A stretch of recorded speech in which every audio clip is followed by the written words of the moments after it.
안녕하세요. 삶을 바꾸는 책 읽기의 제이입니다.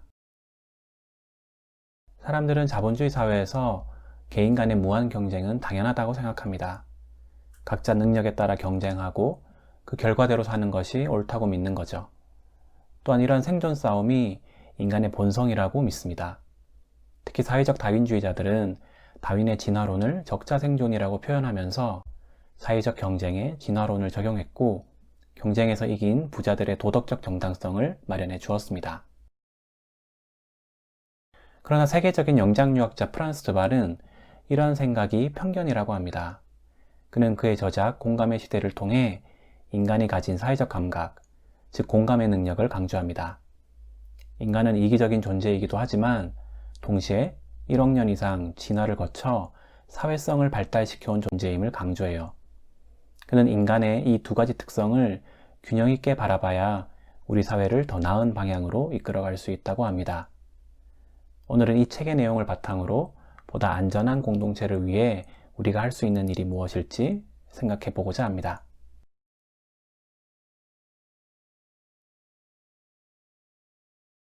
저자는 영장류학자답게 공감이라는 사회적 감각이 어떻게 발생하고 진화하였는지 추적합니다.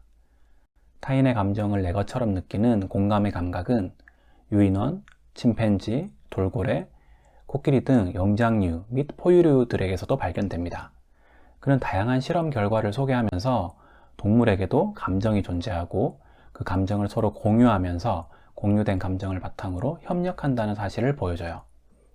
이것은 공감과 사회성이 인간의 전유물이 아니라 진화의 산물이라는 것을 의미합니다. 저자는 공감의 기원을 포유류의 특징으로부터도 찾습니다. 포유류의 생존에 있어서는 엄마와 자식 간의 유대관계가 절대적이에요.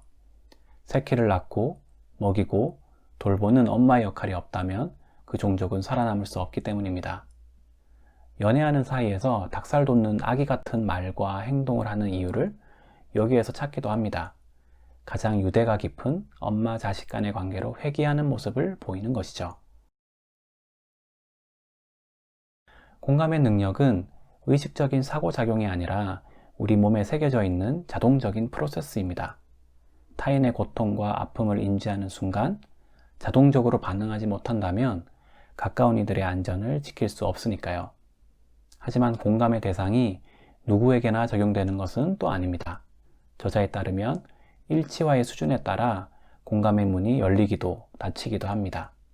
가족이나 친구와 같이 가까운 관계에서는 그 문이 쉽게 열리지만 길에서 처음 만난 사람에게는 잘 열리지 않는 거죠.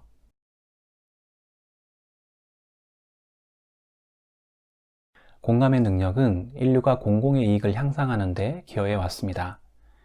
공감 능력을 가진 사회적 동물들은 불평등을 혐오하는 감정을 가지고 있고 상호주의와 호혜주의에 기반한 공정성을 추구합니다. 그렇기 때문에 인간은 권력과 부가 심각하게 편중되는 것에 대해서 그리고 노력에 대한 정당한 보상을 받지 못하는 것에 대해서 본능적으로 불편해합니다. 이 공정함에 대한 감각이 민주주의를 가져왔고 사회적 안전망을 구축하는 데 기여했죠. 인간에게 공감의 능력과 공정성에 대한 인식이 없었다면 노예제도 폐지와 같은 당시로서는 급진적인 정책이 나올 수 없었을 거예요. 여성에게 참정권이 주어진 것도 마찬가지죠. 유럽 백인 남성에게 한정되었던 공감의 범위가 조금씩 확장되었기 때문에 가능한 일이었습니다. 차이를 차별로 대하지 않는 태도는 깊은 공감의 감각에서부터 비롯한 것이죠.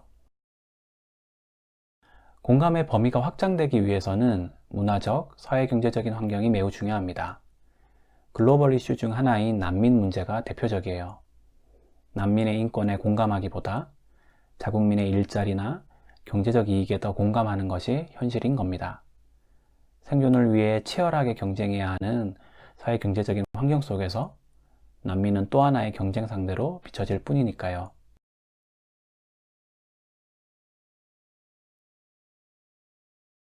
코로나 얘기를 좀 해보겠습니다. 코로나19가 준 교훈 중 하나는 공동체의 안전이 나의 안전을 지킨다는 것입니다. 감염병의 확산을 막고 나와 공동체의 안전을 지키기 위해서는 무엇보다 공공의 이익을 우선해야 합니다. 이를 위해서는 나뿐만 아니라 타인을 생각하는 공감의 능력이 필수적이죠. 기후위기도 마찬가지예요. 지구의 환경을 지키려는 공동의 노력이 나의 삶을 안전하게 보호합니다. 우리나라는 역대 최장기간 장마를 경험하면서 기후 문제를 새삼 심각하게 인식하게 되었고, 공감의 범위가 기후위기와 환경 문제로까지 확장되고 있습니다. 사실 코로나도 환경에 대한 무분별한 훼손이 그 원인이었죠. 그럼 사회 경제적인 분야는 어떨까요? 부의 양극화가 심각해지고 일자리가 불안해지면 공동체의 안전도 보장할 수 없습니다. 앞에서 이야기한 것처럼 인간에겐 공평함과 공정함에 대한 감각이 있기 때문에 부의 편중이 심화되고 적정한 부의 배분이 이루어지지 않는다면 사회적 불만이 크게 증폭될 겁니다. 저는 기본소득 논의가 나오는 것도 공동체의 안전이라는 측면에서 이해할 수 있다고 봅니다.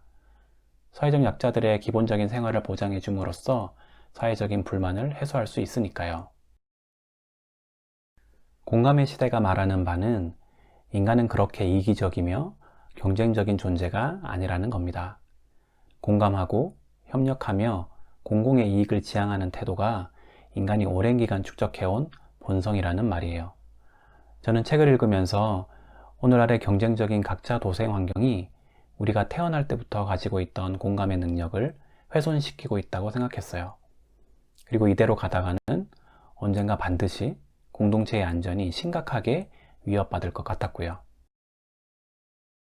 한국 사회가 그리고 인류 전체가 보다 안전한 삶을 살아가기 위해서는 무엇보다 공감의 가치가 회복되어야 합니다. 특히 우리의 후손들에게 안전하고 쾌적한 환경을 물려주기 위해서는 나와 내 가족을 넘어서 다른 국가, 다른 인종, 나아가 동물과 환경에까지 공감의 범위를 확장시켜야 합니다. 그런 의미에서 인류가 코로나와 기후위기를 경험하는 것은 큰 자산이 될 겁니다.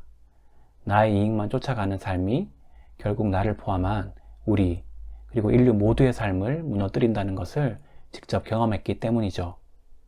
공감이야말로 인류 공동체가 살아남기 위해 공유해야 하는 핵심 가치입니다. 삶을 바꾸는 책 읽기, 오늘은 여기까지입니다. 고맙습니다.